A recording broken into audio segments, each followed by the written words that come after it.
You know, people often ask me what I'm doing when I'm not making Mikey Boy videos, and it's obvious. Chilling to ASMR Halloween videos. Oh yes, Michael. So tingly to my ears. The Halloween sequel we have all been anticipating, entitled Halloween Kills, coming out in 2020, is inching closer and closer. They're set to start filming September of this year. A couple of tidbits have come out that warrant a Mikey Boy update, so here you go, guys. We're going to be talking some details on the film that confirm what we speculated in the previous video, a casting choice that might make some fans happy, along with a bit of burning questions that I have about Michael in this movie and what might happen in Halloween 2. So if you enjoy these videos or like talking anything movies, make sure you're hitting that like button. Please consider subscribing. But alright, let's get to the first piece of news. We are told that the original Shape himself, Michael Myers from 1978, is returning for the Halloween sequel entitled Halloween Kills. He posted it on his Twitter where he let us know, "You can't kill the boogeyman, just heard the news, I'm coming back." And he must watch the show because one of the titles I recommended for this Halloween sequel was Michael Myers Barbecue Shrimp. And now we have Michael Myers barbecuing himself. And while this might make a lot of people happy, including myself, does it really matter all that much to have the original Shape show up in the movie? Because in Halloween 2018, he only had a cameo role where he only showed up a few moments in the actual movie. But for the majority of the film, it was played by an actor named James Jude Courtney, who I thought did perfectly fine as capturing the Shape's walk and movements in the movie. So this really is just fan service, but this time around, do you think they'll give him a bigger role? As a Halloween fan, does it even matter to you if this guy comes back? I think it's cool to let him be part of the process, but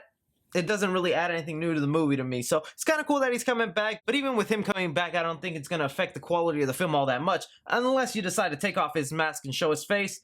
Don't Rob Zombie us now. Along with that though, we did get confirmation of what we speculated in the previous video where they revealed the titles for these two movies. The first sequel entitled Halloween Kills, and then the third one entitled Halloween Ends. When the creative team behind the movie went and said that even though it is entitled Halloween Ends, it's mostly just the end of the story between Michael Myers and Laurie Strode, which is what I was speculating in my previous video. No way they're gonna end this series. Danny McBride even goes on to compare Michael Myers as a sort of James Bond character where he can be played by multiple people with different filmmakers, and his legacy will continue on just as much. And while I can agree with that to a point, it's not like every Halloween movie is sort of an anthology. Every few movies have a concrete story or arc that they follow together, but Blumhouse has had this idea to make back-to-back Michael Myers movies for a long time now. I mean, it was their original idea to do it with the first one, but they wanted to see how the public would react to it in the first place, so they only made one. Obviously already having a sequel idea in mind, to now even expand that further to adding a third arc,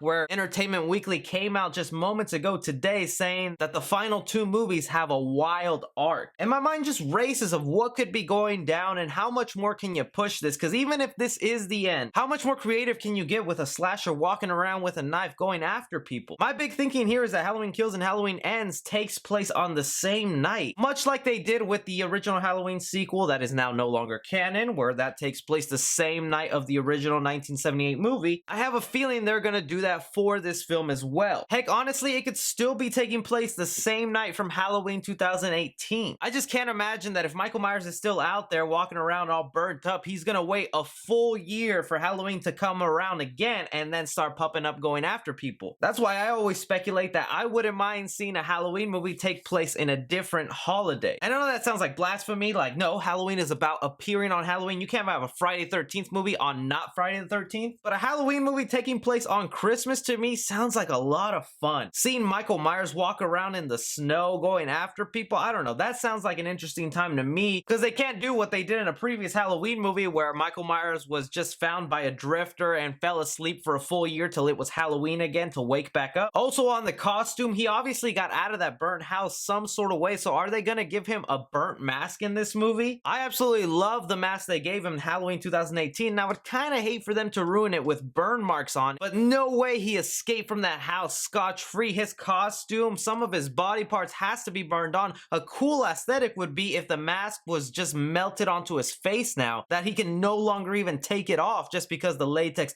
melded with his skin. Either way, Halloween Kills and Halloween Ends I think is shaping up to be something wonderful. They definitely have something amazing planned. I just can't wait to see in that cliffhanger they're gonna throw at us. It better be interesting and not just another Michael falling off the ledge, then disappearing and movie ends. Stay away from the callback callbacks and start being your own Michael Myers movie, because that's, I think, what we really want. But anyways, guys, you hear this news. They're confirming that Laurie Strode and Michael will be done after these next two movies. Nick Castle is coming back. What do you think about a burnt mask showing up this time around, or would you rather them leave it clean, untouched? What do you think the wild arc is going to be for this movie? Anything and everything, leave your thoughts down below. Be sure to like and subscribe. Follow me on Twitter at 3C Film Review. As always, I'm Chris.